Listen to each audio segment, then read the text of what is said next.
88-year-old Merrill DeWald is a slender, energetic man whose cheerful manner belies the seriousness of the stories he has to tell about his World War II experiences.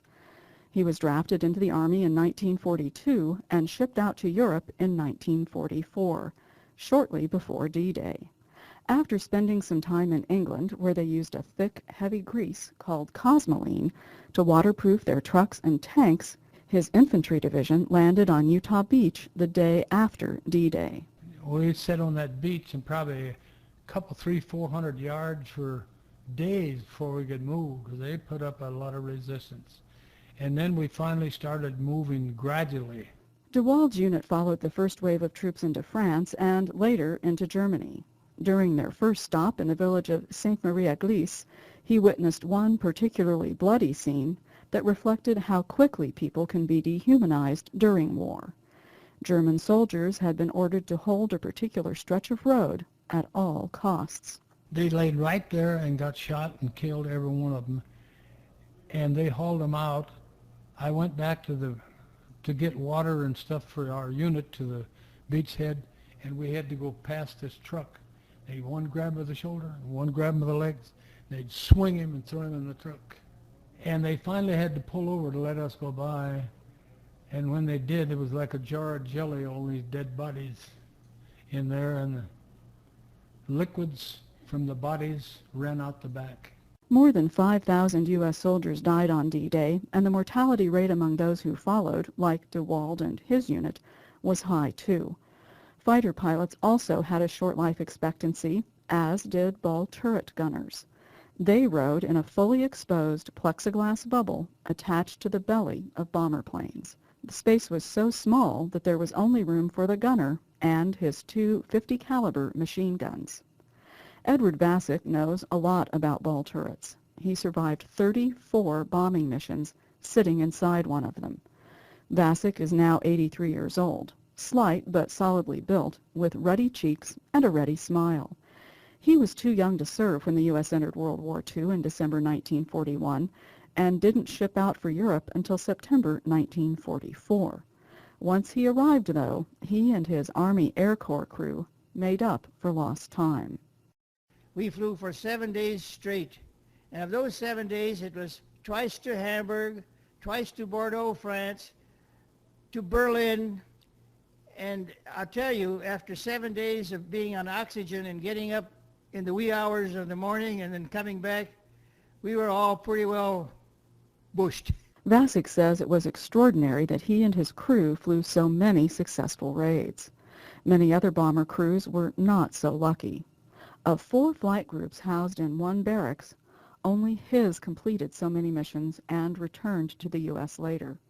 No one in Vasick's crew ever sustained serious injuries, but he vividly remembers one close call that came when no other plane was in sight. And all of a sudden there was a big crash, and then the waist gunner come on the intercom. He said, yeah, I see you up here. So I rode down my turret and opened the hatch and looked, and in the middle of the B-17 there was this plywood catwalk, and he looked like a porcupine because he was full of slivers from this catwalk, and whatever it was missed my turret by about 2 inches and went out and took out the right waist window. DeWald also recalls a narrow escape. His unit was in the German woods where U.S. troops had surrounded an enemy battalion. They were hit by machine gun fire from a low-flying plane. And the plane came down. It got so low the wings and the propeller hit the trees, and it took 4 of my buddies. One I just talked to a few minutes before that and wrestled with him out there in the trees. And, well, anyway, I picked him up 5 minutes later, and he was cut in half with his feet going the wrong direction.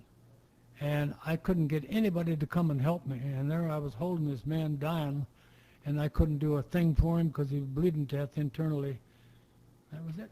DeWald does remember some less intense, less deadly incidents from the war. 2 days before VE Day, an elderly Czech couple, with little of their own to share, fed him and his fellow soldiers. The GIs decided to repay the kindness. I went to every unit in my outfit. What you don't want put in this box, I'm going to give it to that lady.